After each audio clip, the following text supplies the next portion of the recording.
So, what's up guys? And for today's video is pupunta kami ng Manday Bird Park.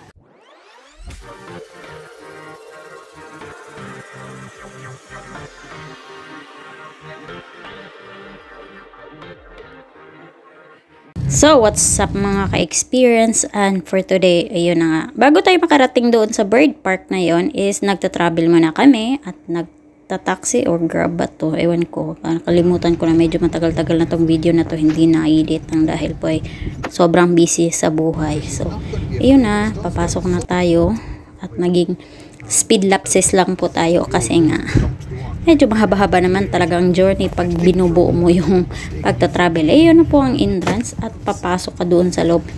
May bus naman siya dito, pero may ano lang din, yung parang medyo may schedule. At ito na po pala yung sa baba.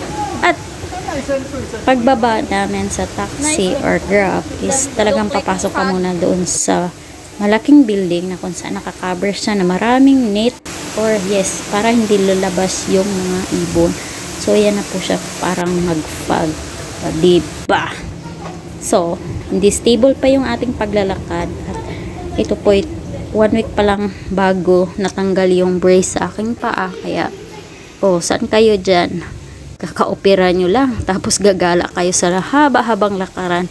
Pero guys, hindi po talaga ako. At wala po talaga akong balak na sumama hindi na pwedeng makancel yung ticket, so dahan-dahan lang tayo. Buti sumama si Amo para may taga-hila sa alaga ko.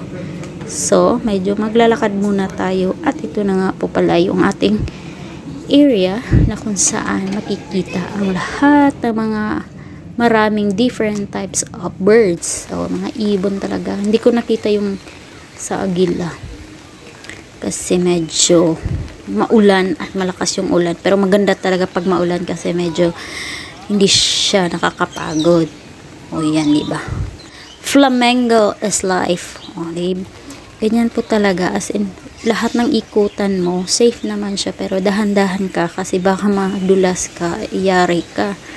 Mas lalo na ako, yari, isang galaw, bagsak na. Nako, babalik tayo wala sa oras sa hospital.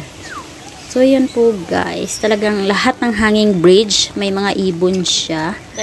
Tapos, nag-antay din kami ng feeding time. Pero, dahil sa sobrang lakas ng ulan, hindi siya natuloy. So, umikot-ikot na lang kami dito.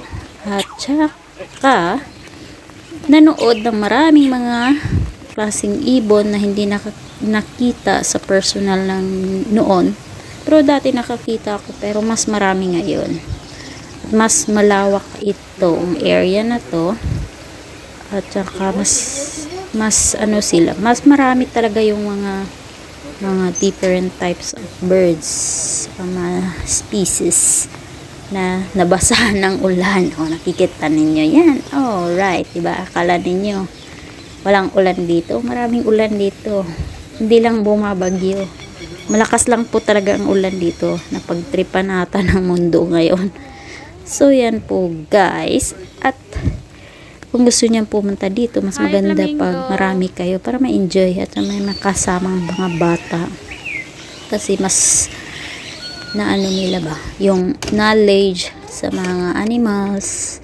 Tapos saan galing, anong klaseng animals na meron, mga ganorn. So, ganyan, explore muna tayo.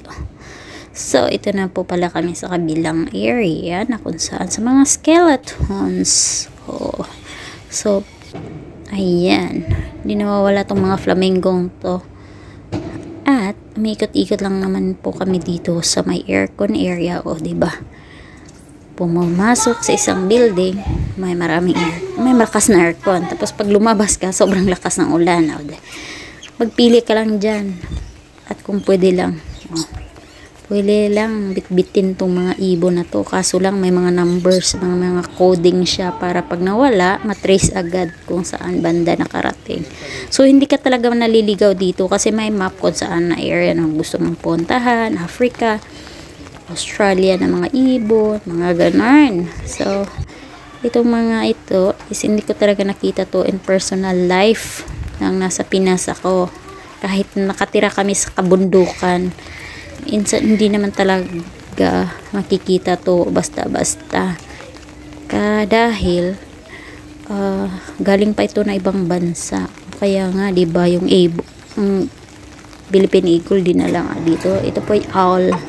Talagang tulog na tulog siya sa sobrang lamig ng panahon. At makarating na din tayo dito sa penguin area na kung saan yung mga penguin talaga hewan.